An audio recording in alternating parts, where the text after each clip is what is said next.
Time after time, you try to take this castle, but you will never succeed, Skeletor. Call your champion.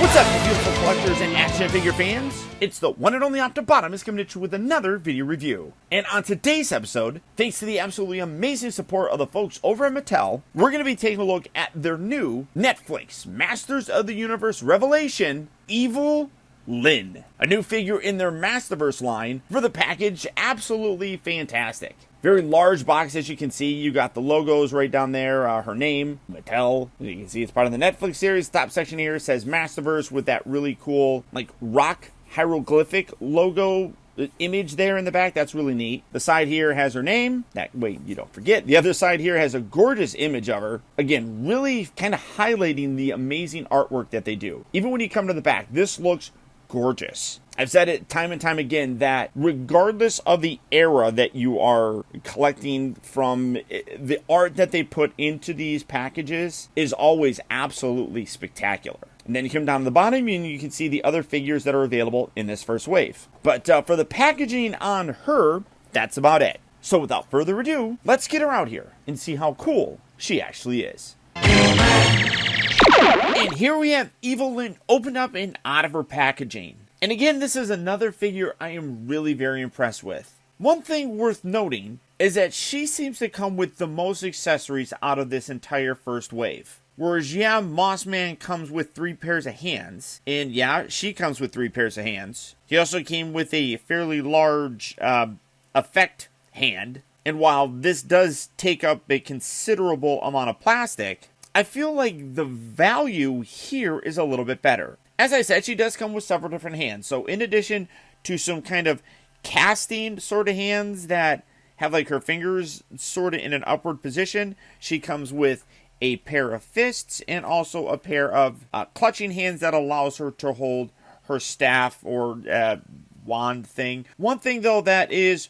worth noting that I'm not a very big fan of with her specifically is that coming in here to take a closer look, you can kind of see that the post here is done in a black plastic. And what the way the design is, it actually goes up into the middle portion of her palm. So when you obviously have that there, you're going to see that joint kind of going kind of far up there. Now, granted, she does have the little black section around the back of her hand, but when you come around here, I'm not a big fan of that little jutting piece of black that goes up her palm. That's worth noting. It's not terrible or anything, but like when you look at this hand here, you can see how that looks. That's definitely unfortunate. I think they could have done a little bit better of a job with that, to be totally honest. She also does come with, as I mentioned, her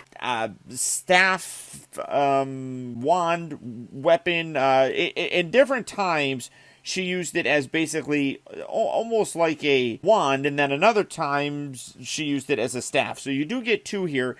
How she's going to use it in this new series, we'll find out, but really very nice. You can see that there's a really nice glossy silver sort of sculpt to the plastic. This one not so much, honestly. I mean they both kind of have it, but the smaller one has a little bit more of that shine, which I mean, it doesn't bother me. I mean, both still look really cool, but it, again, worth noting, you do have the handle section here. You can see where this handle section here gets a little bit more bulbous towards the bottom section. But for the most part, basically the same thing. Really love the kind of opaque looking crystal right here. If you shine a light, and I don't have a little flashlight around here to do it, but it glows very, very nicely. So maybe less opaque, but it's cloudy. And either way, it looks really cool. I totally dig that. And then you got the little claw sections that come up. Really very cool. I mean, EVIL-LYN was a very powerful magician.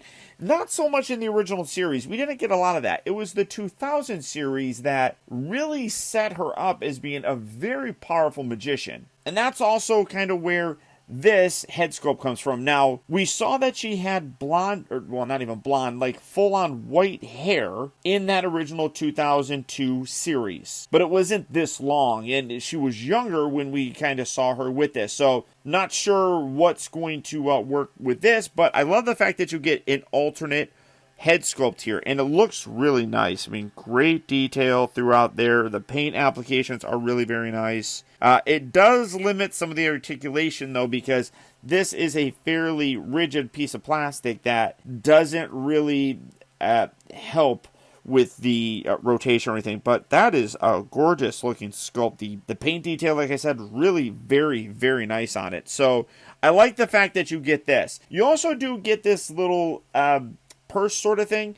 Again, we don't know really much about it. Maybe this is something that she always has with her. Who knows? I mean, time will tell, obviously, but it's just like a little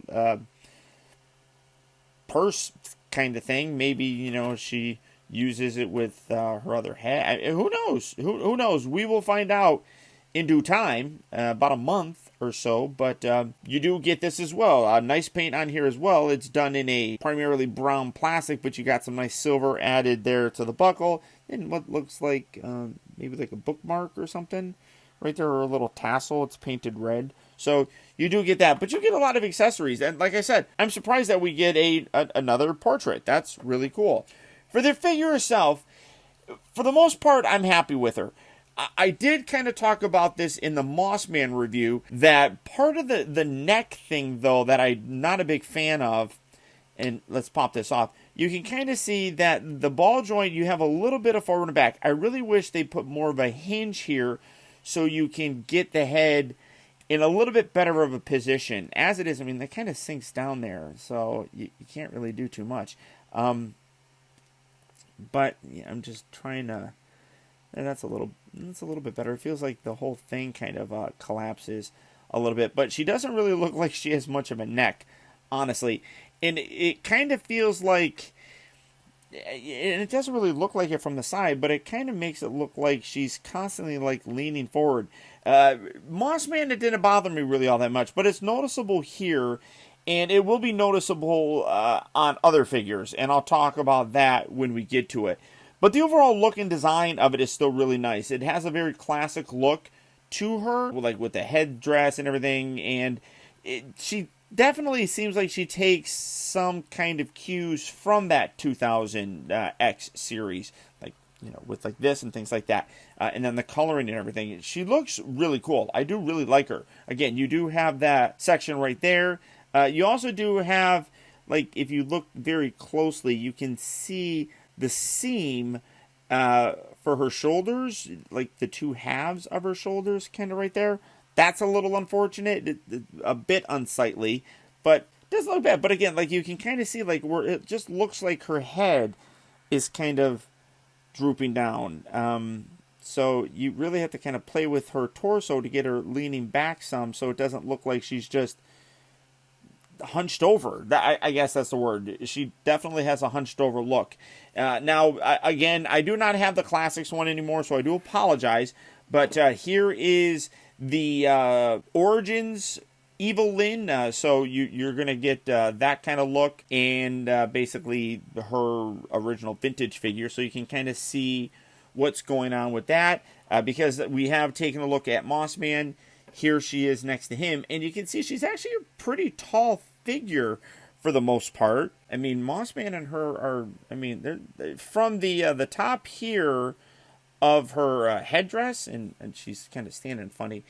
It, you know, pretty much goes up to the top of his head. If I can get her to, what's happening right now? There you go. You can kind of see that it's pretty darn close to the top of his head. Obviously, where her actual head is going to stop, so she's not nearly as tall as him, technically. And then, again, no classic figures other than Hordak, so bringing him in so that you can get a look at how that scales. I think the sizing is really good, but she definitely seems like she's a little bit taller, which I don't have a problem with that, but it is worth noting. Great costume, though. I really like the blue on here. That looks really nice. She does have like this little ring thing here. I don't know if that's meant to maybe hold one of her weapons. I don't know necessarily what that's entirely for. Again, time will tell. We'll find out a lot of stuff, but it does look really good in general. The skull here looks really neat. You got the little ruffles around there. Overall, solid looking figure. I do like the character design for her. Just a few minor nitpicks. Like I said, the way that the neck is positioned, making her look hunched over, and then that section. But articulation wise, the head is on a ball joint, so you can get it looking left or right. As I said, with this on there, popping that off and putting that on, this actually looks really cool. I dig that white hair look, but again, when you put that on there with the hair the way that it is, kind of makes her look like she doesn't have much of a neck. But I really like the way that looks. That looks cool, especially how this kind of drapes down, and then you can see that this kind of folds along where her back is. But it definitely does limit the articulation there, because this hair section is fairly rigid, and you can't really do a lot because it kind of goes around there. I mean, you get a little bit of range of motion, not a ton though. But I like that look. That's really neat. Hopefully we get more than just like an episode of her with that. But getting that on there, and like, I mean, I'm trying to see if maybe I'm just pushing that down too far. I mean, maybe I am, but like now when I have it like that, which gives her a bit more of a neck, I feel like it's not rotating. There feels like it's kind of stretching that peg. So I mean, when I push it down, it flows a little bit easier. So I don't know, worth noting. The shoulders here on those pin hinge joints, so they can hinge forward and back. They can rotate all the way around. Does have a swivel at the upper part of the bicep. Does have two bends at the elbow, which is nice. You got double articulation there. You do have the pin thing here, so it flexes forward and back, also rotates. She does have the diaphragm joint. That gets a little bit more motion than, say, Mossman's did. So you can forward and back, a little bit of side to side, a little bit of rotation, not a ton, but you do get the rotation at the waist itself for that. So I feel like that's mostly for forward and back and side to side. The little skirt pieces are a little bit softer, but you can see it doesn't really restrict too much. And then you have the cut along there, so you can get that out like that, and then that goes fairly forward regardless of that being there. So that's really nice. You do have the cut at the thigh. You have two bends. It's hard to do it. That one's why is that one stuck? No, well, that one's a little bit stuck. So there, you got the two bends there at the knee. You do have a boot cut, which is nice. You do have the forward and back at the ankle, and then you have the hacky sack. I call it the hacky sack because that looks like somebody's doing a hacky sack. So all in all, like I said, few flaws with it, but in general, very happy with the presentation of this. I'm really quite excited about all of these characters and seeing them kind of in a new light and seeing how Kevin Smith is going to be doing these guys. I mean, he's told us that basically it's a continuation of the stories from those original 80s cartoons, which is definitely interesting to me. I'm really curious to see how that plays out. But the overall aesthetic on the figures that I've looked at so far, I'm really very happy with. I've heard Pixel Dan say this before. It's like these are in the spirit of those original classics figures, and I definitely do see it. It's a evolution, and hopefully we get a lot more of it. If you're a fan, I would absolutely pick her up, despite her couple flaws that she has. But beyond that, guys, that's about it. Once again, I want to send a huge thank you to the folks over at Mattel for helping to make this review possible. Also, I'd like to thank all of you guys that watch my videos. If you made it all the way to this point, go a little bit further by doing one more thing for me, and that's just to hit that thumbs up button. Believe it or not, that one very small gesture really does go a long way towards helping me out, and I would really very much appreciate it. And as always, guys, remember that the real trouble with the world is that too many people grow up. Thank you for watching and taking the time to be a kid.